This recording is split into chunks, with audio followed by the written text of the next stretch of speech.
يا محب المدارس الإسلامية، هذا الأمر واضح وظاهر أن المدارس الإسلامية لها أهمية كبيرة ودور فعال في الحفاظ على العقائد الصحيحة والأفكار السليمة والثقافة الإسلامية، ولها جهود مكدسة في بناء المجتمع الإسلامي الصالح، ولها خدمات جليلة في إشاعة تعليم القرآن والسنة، ولها دور مدهش في تهذيب النفوس الظالمة وتثقيفها، ولها حظ وافر في إخراج الناس من عبادة العباد إلى عبادة الله وحده، ومن ضيق الدنيا إلى سعتها. تعالوا أيها الإخوة نستمع لدور المدارس الإسلامية يلقيها الأخ محمد أويس الكلولوي ليتقدم ويخطب حول الموضوع دور المدارس الإسلامية في الحفاظ على الدين.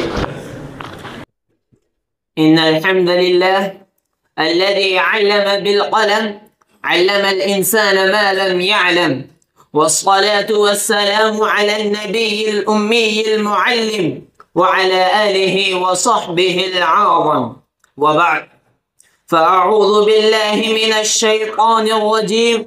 بسم الله الرحمن الرحيم. اقرأ باسم ربك الذي خلق، خلق الإنسان من علق، اقرأ وربك الأكرم الذي علم بالقلم.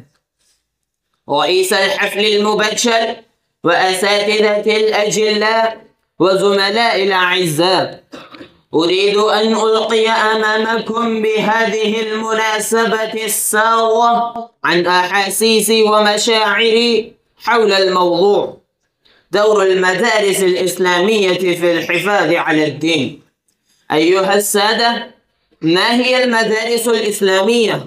وما هو غرضها؟ وما هو دورها؟ فأسلط الضوء على ذلك بكل صراحة بدون تكأكؤ.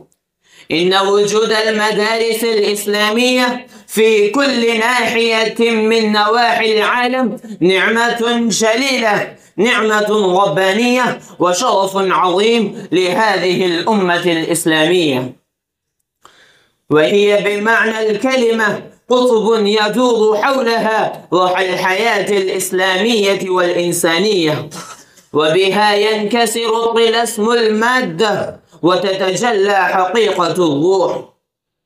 إخوة البررة، هذا الأمر واضح وضوح الشمس في رابعة النهار.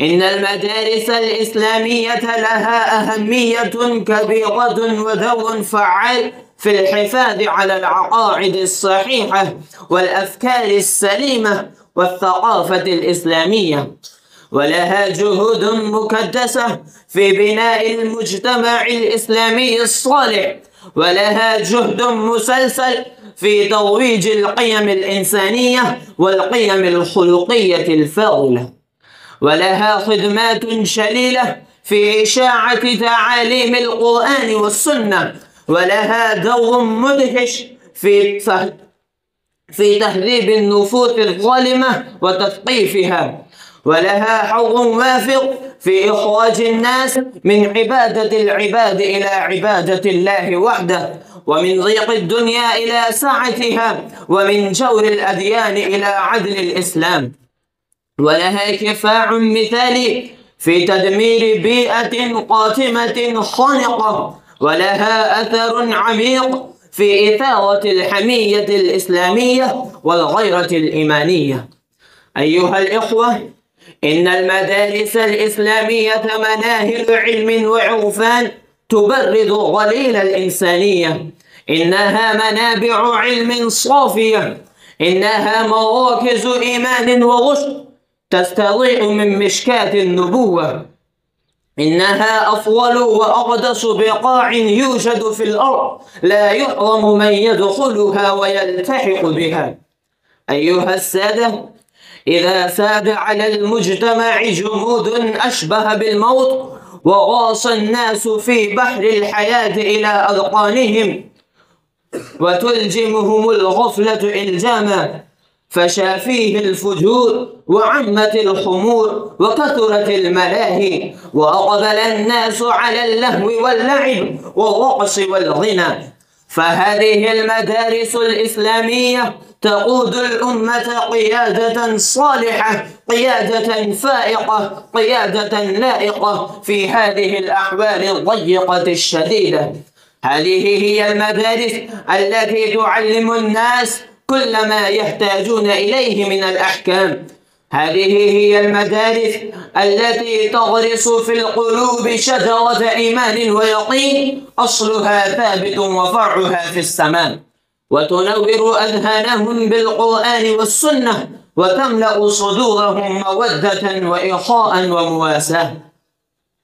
يا سادة العلم والدين، ويا ممثلي المدارس الإسلامية والمعاهد الدينية، إن مما يبعث الأسف العميق والعجب الشديد في النفوس أن المدارس الإسلامية التي عرضت التحديات السافرة والتيارات الجارفة والهجمات العنيفة، وقاومت بكل صمود وثبوت فتنة بعد فتنة بين حين وآن، وأملت على العالم إرادة الله، فكانت لها صولة وجولة وكلمة نافرة أصبحت تفقد روحها وحقيقتها.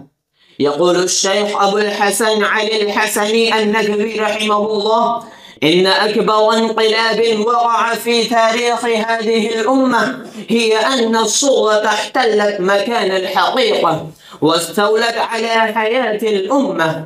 فعلى أرباب المدارس الإسلامية والمسؤولين عنها أن ينفخوا فيها روحا جديدة وحياة جديدة، وأن يعيدوا إليها شخصيتها لكي لا تبقى صورة مخرة.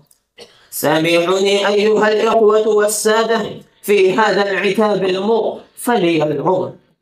يا قادة الدين الحنيف، ومما زاد الطين بلة أن هناك أناس ينكرون فضلها ومنتها، وينظرون إليها وإلى كل من انتمى إليها بعين الاحتقار والذلة، ويتهمونها بالإرهاب، وهي ليست عندهم إلا مكامن النشاطات المعادية للوطن، وأوكار الرجال الذين خربوا هذه البلاد لتعيث في الأرض الفساد ولتهلك الحرث والنسل وتملأها جورا وعدوانا.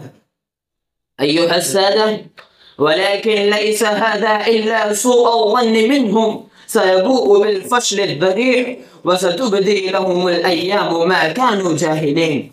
والمدارس الإسلامية منابر نور وهداية للإنسانية كما كانت، وستبقى إلى أن تعاقب الملوان إن شاء الله تعالى. يقول الله تبارك وتعالى: يريدون ليطفئوا نور الله بأفواههم والله متم نوره ولو كره الكافرون. وأكتفي بهذه الكلمات، وآخر دعوانا أن الحمد لله رب العالمين.